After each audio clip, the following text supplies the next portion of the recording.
আসসালামু আলাইকুম রহমতুল্লাহ। আলহামদুলিল্লাহ, আমাদের আন্দোলন সফলতার দ্বার প্রান্তে চকরিয়া লোহাগড়া কক্সবাজার একই সাথে একই দিন আমরা সবাই আন্দোলন করেছি। আমরা উপদেষ্টার সাথে কথা বলেছি, আমরা ডিসি স্যারের সাথে কথা বলেছি এবং ইউনোর সাথেও কথা বলেছি। উপদেষ্টা মহোদয়ের সরাসরি আমাদের আশ্বাস দিয়েছেন যে আমাদেরকে আগামী 15 দিনের মধ্যে এই আরকান সড়কের টেন্ডারটি সাবমিট করবেন। আমাদেরকে সেই আশ্বাস দিয়েছেন।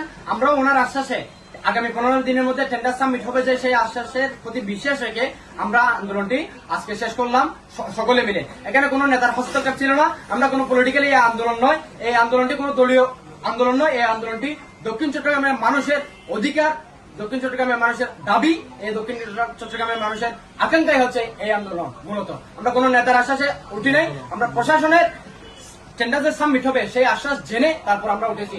আগামী 15 দিনের মধ্যে যদি টেন্ডার সাবমিট না হয় আমরা আবার রাজপথে নামবো। এটা কেউ দলীয়করণ করবেন না, আল্লাহর হস্তে বলছি, এটা কেউ দলীয়করণ করবেন না। এটা দলীয় কোনো প্রোগ্রাম নয়, এটা আমরা দক্ষিণ চট্টগ্রাম মানুষের অধিকার, নাগরিকের অধিকার। আসসালামু আলাইকুম রহমতুল্লাহ।